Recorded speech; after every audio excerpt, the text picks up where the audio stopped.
should absolutely be concerned about climate change.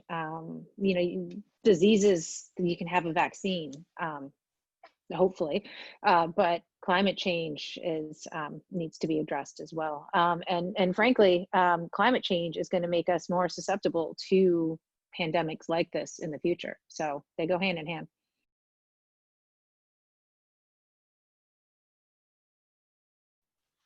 Devastating. I mean, we're not only are we not doing anything to improve, we're getting worse. They're taking back regulations that were in place. And so, we only have, 20 years to address this. And then you get to a point that the warming is going to seriously impact society. And it's not just about polar bears. I mean, we're talking about our economy, health, and globally, whole countries are going to disappear to sea level rise. We're going to lose cities. And we need to do something about it.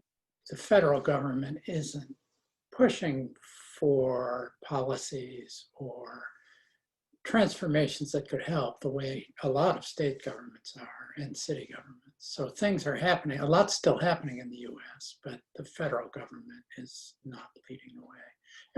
And yeah, some federal agencies are still active, but only if he hasn't turned his sights on.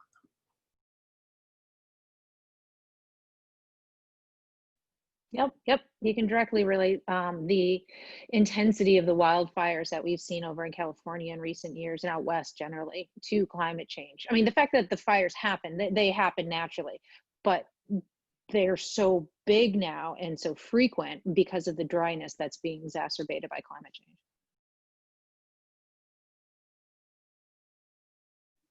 change. There was a substantial dip, and I think the data was for China, and it's mostly recovered. In the US and internationally, I think there's probably still a big dip. Airline travel's got to be way down. Car travel, I think here was certainly down for months. I think it's still probably diminished. I mean, it'll be interesting to see what the holidays bring. I know I'm driving a lot less. It's just my own individual experience because I don't commute into work. I mean, it's 3.5 miles, but it's twice a day. Didn't take a summer trip didn't go very far. So I think, I don't know the situation on the ground in China. Data I've seen, and I think it was for CO2 emissions, not air quality, was that there'd been a pretty big recovery. But there's not much COVID action in China right now compared to the US. An uptick, yes. Return to pre-COVID, I don't know. I think just, and I sort of travel in the academic science circles. A lot of people have been pretty happy to not go to as many meetings.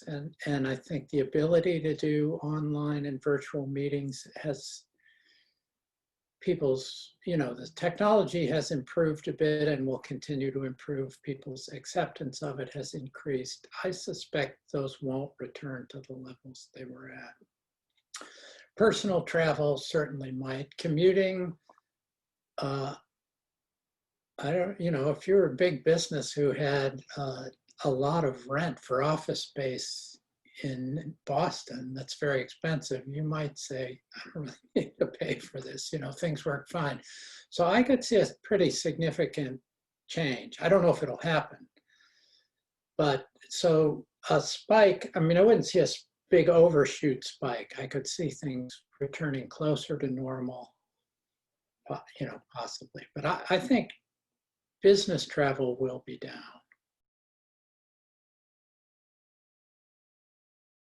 Well, I mean, we can do more than one thing at a time. And, I mean, when it comes to, say, a vaccine, like there's not much I can do to speed that up. So I might as well work on climate. You can pay attention to several things. I mean, you don't want to overwhelm yourself because the world's kind of depressing right now, but with everything going on. But just because you're worried about the pandemic doesn't mean you should ignore other longer term issues that are important. Because again, not addressing climate change is going to make pandemics like this more frequent. Yeah, there's a, you know, the clock is ticking for constraining the impact of climate change. And, you know, we got a bit of relief, you know, quote, relief from quote COVID due to lower emissions for a while, but I doubt that's going to be enough.